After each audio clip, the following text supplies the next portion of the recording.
Olá pessoal, tudo bem? Meu nome é Thomas Kaiserman, sou assessor de investimentos, estrategista da Esquadra Investimentos, escritório ligado à XP.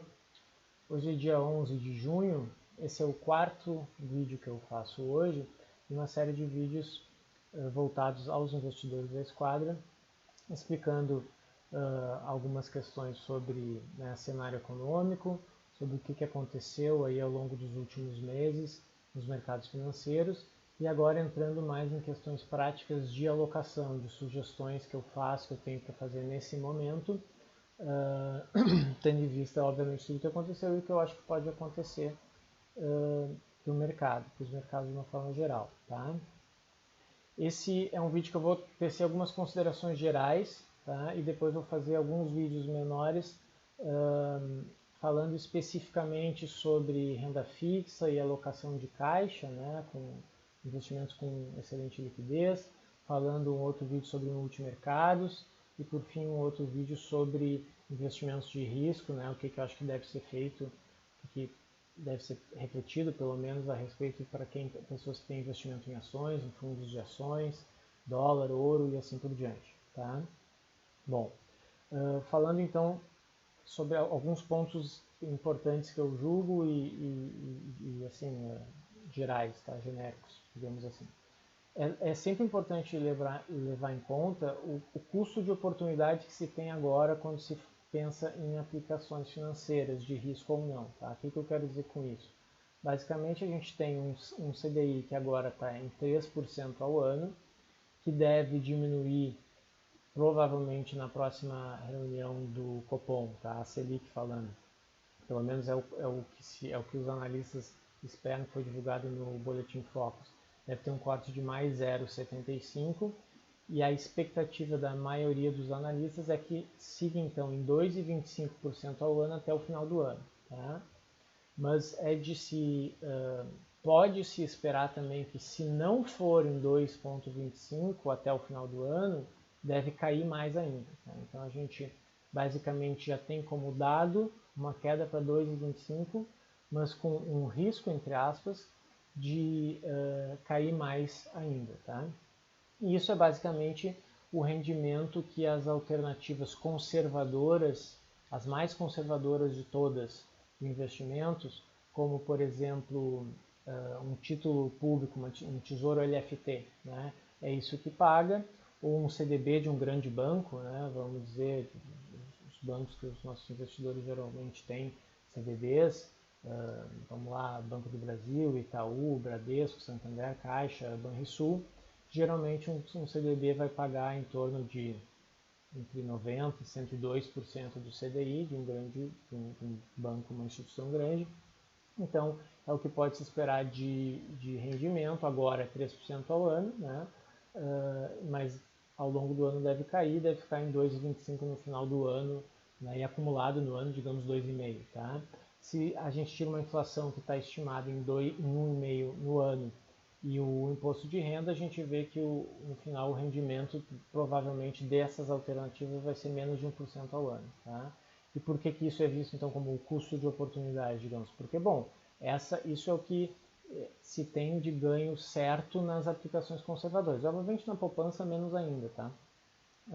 As outras alternativas, que vão certamente ter algum nível de risco, tá? Se elas entregaram um retorno a mais ou a menos, tem que ser comparado com isso. Então, bom, sou conservador, não quero correr risco nenhum, tudo bem. Acho que é uma escolha e cada pessoa, né, tem que fazer a escolha baseado nas suas preferências, mas o ponto que eu estou trazendo aqui é só que tem que se ter isso em mente, né, que o investimento conservador ele vai dar um rendimento que é basicamente zero. Tá? Principalmente se for um conservador não sofisticado, digamos assim, um conservador realmente daquele mais água com açúcar. Tá? Existem alguns outros que vão dar um rendimento um pouquinho maior, eu vou tratar nos próximos 2 vídeos exatamente sobre isso, dentro do espectro, né, das possibilidades de investimento conservadores, quais são aqueles que, ainda tendo um risco muito pequeno, podem dar um ganho maior do que esses 2,25 ao ano. Tá?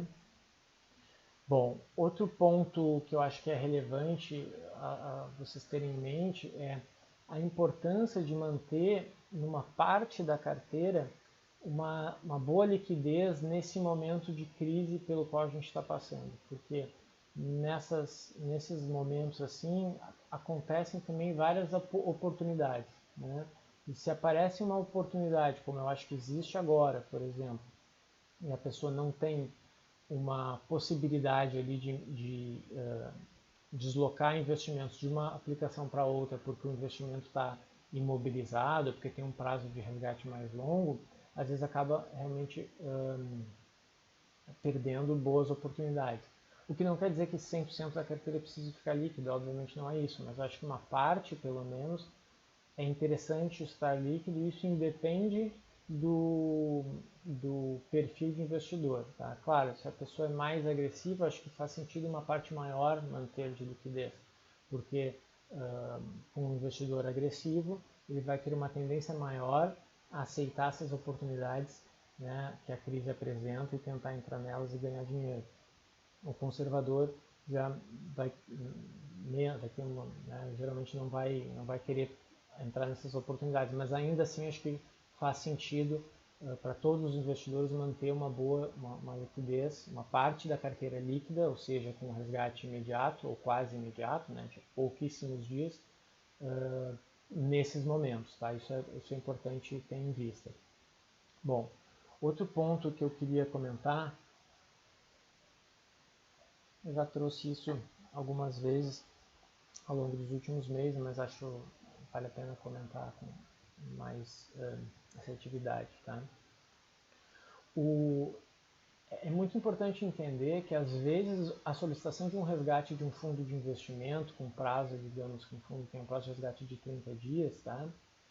Ela pode ter bem menos ônus do que bônus. Tá? E, às vezes, eu tenho indicado, algumas vezes, as pessoas me questionam, né? Alguns investidores questionam, tá, mas vale a pena a gente resgatar agora, porque a gente não sabe como vai estar lá para frente, de repente, daqui a 30 dias, quando o recurso entrar, o mercado já vai ter caído e não vai valer a pena.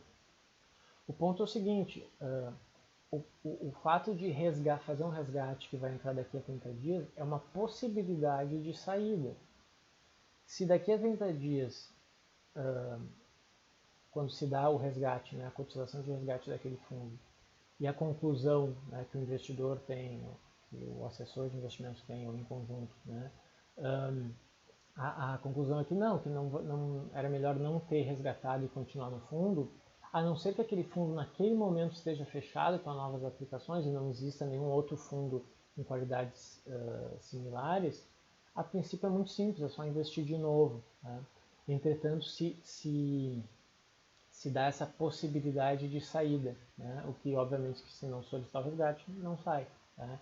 Então, em alguns casos, eu de fato tenho indicado por prudência, digamos assim, um resgate, às vezes não tendo certeza que é o melhor, que vai ser a melhor decisão daqui a um mês a ser tomada, de que vai ser sair daquele fundo. Pode ser que a depender do momento de mercado que se esteja daqui a um mês, ou 2 meses, ou 3, né? Cada fundo tem o seu prazo de resgate. Pode ser que de fato a conclusão seja não, era melhor não ter resgatado. Mas tudo bem, não tem problema, é só aplicar de novo. Né? Até porque na XP existe uma coisa que poucas pessoas conhecem, que é a compensação de R para fundos de investimento. Então, quando a pessoa sai com uma perda num fundo de investimento, ou seja, sai num momento ruim, aquela perda que ela teve ela vai ter isso como crédito tributário para no futuro, quando tiver um ganho num fundo de investimentos com o mesmo regime tributário, né, a pessoa conseguir ter esse abatimento. Isso se dá automaticamente pela plataforma da XP, não tem nada a ver com questão de declaração de imposto de renda anual, né? Porque a gente está falando de investimentos que são de retenção definitiva, né? Retido na fonte. Tá? Então, realmente eu vejo, na maioria dos casos, eu vejo como ônus pequenos ou inexistentes de solicitar um resgate, mesmo não se tendo certeza que vai se ficar fora daquele investimento, tá?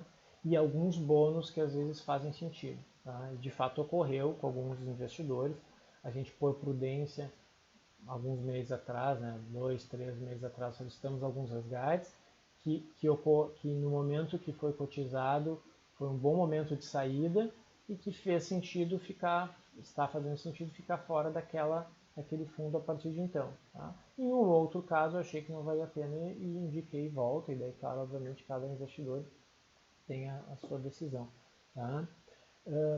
Outro ponto também que eu acho importante é com relação aos fundos multimercado. Eu vou fazer depois um vídeo especificamente sobre isso, mas assim, bem resumido, tá?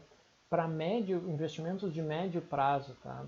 No mínimo 2 anos, geralmente é indicado para 3 anos ou mais, eu vejo os verdadeiros fundos multimercado, né, o que eu quero dizer, aqueles que são os hedge funds, que operam em vários mercados, por isso multimercado. Existem alguns que são formalmente considerados multimercados, mas só operam no mercado de renda fixa, ou de juros, ou long and short, em ações é diferente. Né? Mas assim, os verdadeiros multimercados, eu acho que são os fundos que entregam um maior compromisso entre risco e retorno ao longo dos próximos meses aí, tendo em vista, meses e talvez anos, tendo em vista justamente a questão da renda fixa dar um rendimento, tem uma perspectiva de entregar um rendimento muito pequeno, e tendo em vista, por outro lado, o alto risco que se tem em algumas alternativas de investimento mais arrojadas, como ações, por exemplo. Tá? Então, principalmente para investidores conservadores e moderados, eu entendo que é um cavalo, entre aspas, né, um cavalo muito interessante para ser assim, para se jogar o jogo daqui para frente, tá? Não necessariamente, obviamente, 100% da carteira, mas entendo que tem bastante vantagens, tá? Vamos lá, outro ponto. Quem tem, isso eu já falei também no passado, vou reafirmar, tá? Quem tem mentalidade de investidor de longo prazo, ou seja, para investidor de longo prazo mais de 5 anos, tá?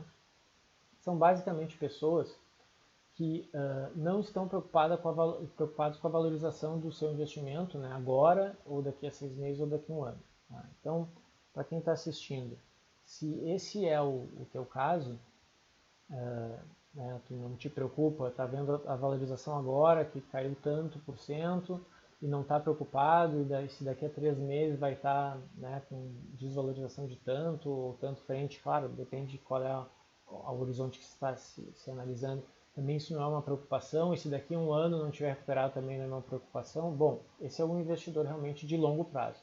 Quem pensa assim, eu acho que agora tem só 2 pontos que deveria refletir a respeito da sua carteira. Tá? Preocupar-se se tem alguma posição em crédito privado, principalmente em fundos de crédito privado, mas não só, tá? Para quem tem alguns CRIs, CRAs, debêntures, pode fazer sentido se desfazer, tá? Eu acho que esse é um ponto, mesmo para o investidor de longo prazo, é um ponto de atenção, tá? E quem tem ações de forma direta, né, carteira de ações, como sempre, deve refletir acerca da qualidade da sua carteira. Né? Não é porque eu sou um investidor de longo prazo que não me preocupo se vou ter ou se tive uma queda de tantos por cento, que eu não devo me preocupar com a qualidade daquelas ações que eu detenho. Tá? Isso é uma preocupação constante que numa crise não deve deixar de ser diferente. Tá? Agora, a impressão que eu tenho, né, de acordo com o meu conhecimento, com o conhecimento justamente das informações que eu pego de vocês, investidores, é que de fato são poucas as pessoas que muitas até dizem, olha, eu não estou, meu investimento é de longo prazo e tal. Só que esse é uma parte do discurso, só que quando olha que está tendo uma desvalorização, mesmo que momentânea, de 10 ou 15% na carteira, se preocupa muito com isso. E na verdade são coisas contraditórias entre si. Né? Se de fato a intenção é investimento de longo prazo, significa que o objetivo é otimizar o retorno no longo prazo, sabendo que no meio do caminho o que acontecer é do jogo. Né? E eu vejo então, realmente, isso é humano, né? Não estou fazendo crítica nenhuma, mas é uma constatação, tá, de uma pessoa, né, especializada, um profissional da área de investimentos, isso é fato, tá? É que algum ajuste tem que ser feito, ou de fato o horizonte de investimento não é longo prazo, não é vários anos, 5, 7, 10, 20 anos, E daí, bom, daí pode fazer sentido se preocupar com a desvalorização, né, no momento ou daqui para frente. Por quê? Porque o horizonte não é longo. Ou não, ou de fato o horizonte é longo e, na verdade, essa preocupação com o momento atual, ela não deveria ocorrer, porque, repito, o objetivo é a maximização dos investimentos lá na frente e não agora. Tá? É algo que cada pessoa deve se questionar. Tá? Mas então, quem não tem essa mentalidade de investidor preocupado, ou seja, está preocupado com a valorização agora dos seus investimentos, e vai estar, se daqui a um mês cair mais, e daqui a 6 meses estiver no mesmo valor que hoje, não recuperou, e daqui a 2 meses recuperou pouco e tal, quem tem essa preocupação, ou seja, não é um investidor de longo prazo, o que eu sugiro é, então, sugiro fortemente, assistir os próximos vídeos, que daí eu vou entrar um pouco mais no mérito de cada classe de investimento e dar algumas sugestões. Tá? Para a pessoa aquela de mais longo prazo, já fiz algumas indicações, é basicamente, especificamente na parte de crédito privado, e quem tem ações de forma direta, qualidade da carteira de ações, quem tem ações via fundos de investimento, bom, são os próprios gestores que estão fazendo essa otimização ao longo do tempo. Tá? E sempre, obviamente, que tiver alguma indicação de saída de um fundo, entrada em outro, isso eu costumo fazer, né, proativamente, é o nosso trabalho. Tá ok? Um abraço a todos.